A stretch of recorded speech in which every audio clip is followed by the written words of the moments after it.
Bueno, vamos a ver en esta presentación dos conceptos: temperatura de saturación y presión de saturación. La temperatura de saturación, como pueden ver en el número 1, es la temperatura a la cual una sustancia pura cambia de fase. En este caso, por ejemplo, la temperatura de saturación sería cuando pasa de líquido a gaseoso, lo que conocemos como temperatura de ebullición. En realidad sería la temperatura de saturación. Y la presión de saturación es entonces la presión a la cual una sustancia pura cambia de fase. Lo que sucede en realidad es que estos dos conceptos, ¿no es cierto?, la temperatura de saturación y la presión de saturación, en realidad están relacionados. ¿Ya? ¿Por qué están relacionados? Porque en el fondo una sustancia determinada tiene una temperatura de saturación que ocurre a una determinada presión de saturación, y por otra parte, si yo establezco una condición de presión de saturación, se va a determinar entonces la temperatura de saturación. Es como para un lado y para otro, ¿ya? Eso se puede ver en estas tablas que son de presión y temperatura de saturación, ¿ya? Que contienen estos valores de temperatura y presión de saturación para diferentes sustancias puras. Normalmente están en libros, uno puede encontrar en internet, en libros, en fichas técnicas de sustancias, etc. ¿Cómo se interpreta esta tabla? Si vamos a ver acá la tabla 3.1 que se está marcando aquí, vamos a tener una primera columna donde tenemos la temperatura y una segunda columna donde tenemos la presión. Y son, en el fondo, valores de temperatura y presión de saturación. Entonces vamos a ver un ejemplo acá. Entonces, fíjense acá, por ejemplo, donde está la temperatura 20 grados Celsius. ¿Ya? Entonces, a 20 grados Celsius, ¿ya?, de temperatura, la presión de saturación, en este caso del agua, porque estamos viendo este ejemplo, sería de 2,34 kilopascales. Entonces eso quiere decir lo siguiente, que si el agua se encuentra a 20 grados Celsius, ¿ya?, si esa agua es sometida a esta presión de 2,34 kilopascales o menor, entonces el agua va a entrar en proceso de ebullición.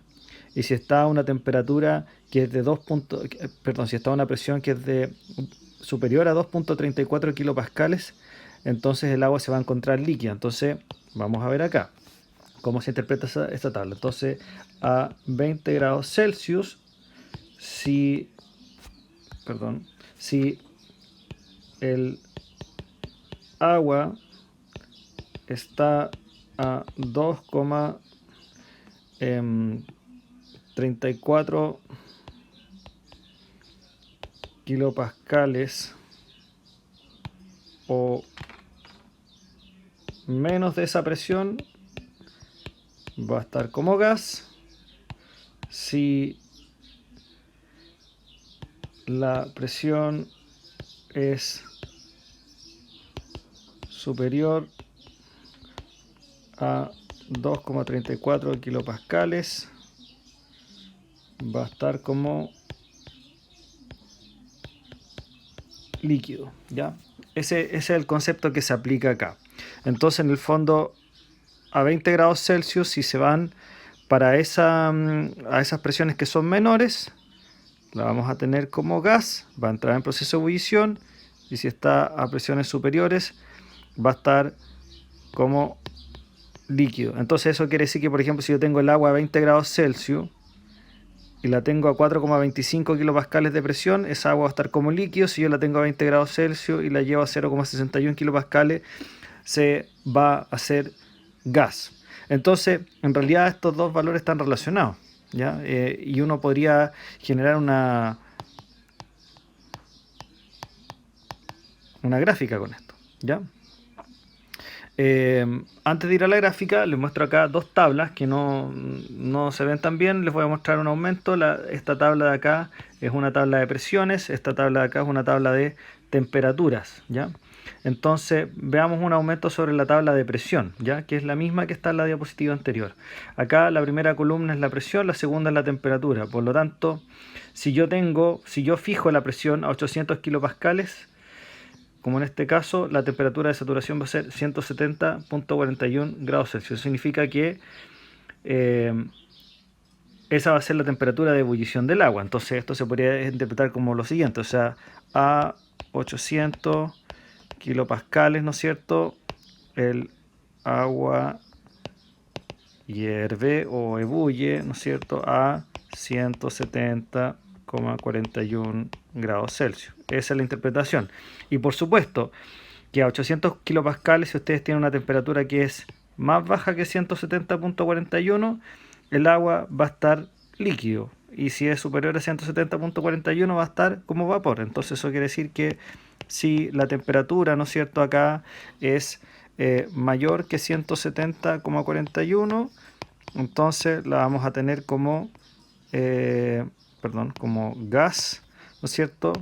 Si la temperatura acá es menor que 170,41, la vamos a tener como líquido, ¿de acuerdo? Eso es lo que determina la tabla de presión. Entonces vemos que tanto la temperatura de saturación y la presión de saturación están relacionadas entre sí. ¿Ok? También podemos ver esto desde el punto de vista de la temperatura. Es decir, por ejemplo, si yo tengo el agua, la fijo o la tengo a 210 grados, ¿ya? ¿Cuál es la presión requerida para que se produzca esa saturación o cambio de estado? Entonces, por ejemplo, en este caso la respuesta sería que a 210 grados Celsius, ¿no es cierto?, el agua, ¿no es cierto?, debe estar a 1907,7 kilopascales para hervir o cambiar de estado en este caso. Entonces, si la presión es acá, si la presión es menor a 1907,7 kilopascales, vamos a tener gas. Si la presión es mayor a 1907,7 kilopascales, vamos a tener líquido. ¿De acuerdo? Esas son las relaciones que hay que considerar acá. Entonces, esto se resume en esto, en una curva de saturación líquido-vapor. Entonces, lo que tenemos acá, esta línea de aquí representa, ¿no es cierto?, el proceso de cambio de estado. Entonces, estos serían todos los, esta línea, en el fondo negra, representa todos los valores de presión y temperatura de saturación a la cual se produce el cambio de estado. Por ejemplo, acá estamos a 100 grados Celsius, ¿no es cierto? Entonces yo voy a tirar una línea ahí, y por lo tanto a 100 grados Celsius, ¿verdad?, la presión de saturación va a ser esa que está acá, ¿ya? Que son aproximadamente un poquito menos de 101 kilopascales o algo así, ¿ya?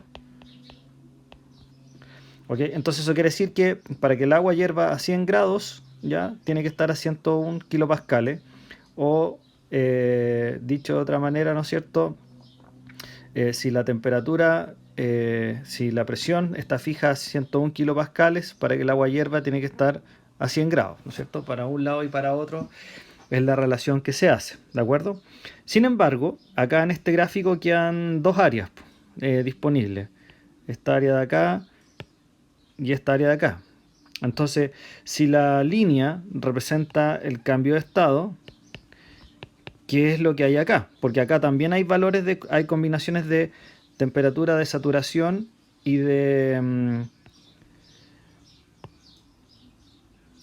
presión de saturación. Por ejemplo, lo siguiente, miren acá, vamos a ver el siguiente gráfico. ¿Qué pasa, por ejemplo, en este punto de aquí, esta X? Entonces aquí yo estoy a 150 grados Celsius y acá tengo esa temperatura y acá tengo ese valor de presión, que es el mismo que tenía. Entonces, si ya sabemos que el agua hirvió, ¿no es cierto?, a 100 grados Celsius, cuando ese es el valor de presión, entonces, ¿en qué estado va a estar acá? Si hirvió a los 100, yo mantengo la presión, pero sigo aumentando la temperatura. Por lo tanto, lo que vamos a tener acá es gas o vapor, ¿ya? Evidentemente. ¿Ok?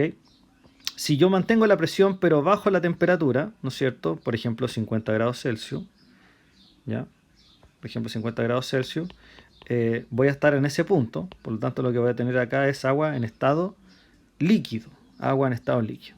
Entonces, esta región de la gráfica, de acá, contiene el estado líquido y esta región de la gráfica contiene el vapor. Vapor. ¿Ok? Contiene el vapor. Por lo tanto, cualquier punto, ¿no es cierto?, que se marque acá, que lo estoy simbolizando con estas X, cualquier combinación de valores de presión o temperatura que uno pueda encontrar acá, donde están las X marcadas, van a representar estado líquido, y cualquier punto que yo coloque acá, lo voy a tener entonces en estado de vapor. ¿Ok? Lo voy a tener en estado de vapor.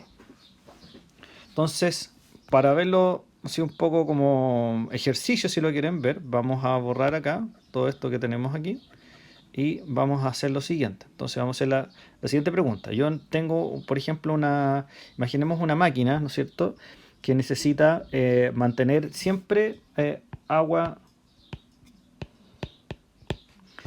líquida, ¿ya? Y esa agua líquida debe comenzar primero a 70 grados Celsius y después debe incrementarse hasta 175 grados Celsius. Y siempre debe mantener líquido, entonces debe ir para un lado y para otro, ¿ya? Entonces la pregunta es, ¿a qué presión debe trabajar la máquina? ¿De acuerdo? Entonces vamos a buscar acá, por ejemplo, donde podría estar el 70, más o menos aquí, 70, y acá debería estar el 175, ¿ya? Como temperaturas de referencia, lo que nos dice esta situación. Y el objetivo es siempre trabajar en estado líquido, ¿ya? O sea, acá vamos a tener un poquito la línea, ¿ya? La línea. Entonces, para poder estar en estado líquido, yo necesito estar en esta región del gráfico. Entonces, yo debería colocar o trabajar con valores de presión que sean superiores a este punto que está acá, para que el agua esté en estado líquido, porque si yo me coloco acá, por ejemplo, a ese valor de presión, el agua se me va a evaporar, y para mantenerla líquida a 175 grados voy a tener que estirar la línea acá, y voy a tener que estar por lo menos a esa presión. O sea, tengo que superar obviamente la línea para poder mantenerme en líquido. Entonces, lo que yo podría hacer es, por ejemplo, mantener siempre esta presión, que sería muy alta. Acá tendríamos estar del orden de los 900 kilopascales, por ejemplo, para poder mantener el agua líquida. Entonces yo podría perfectamente pasarla de 70 grados a 175 grados y mantenerla siempre en líquido. Si yo no logro mantener esa presión, me voy a salir, ¿no es cierto?, de mi línea y podría caerme en el vapor. Y eso es lo que no quiero. Quiero mantenerlo siempre en esta área del gráfico que estoy marcando. Para eso nos sirve la curva de saturación de líquido vapor.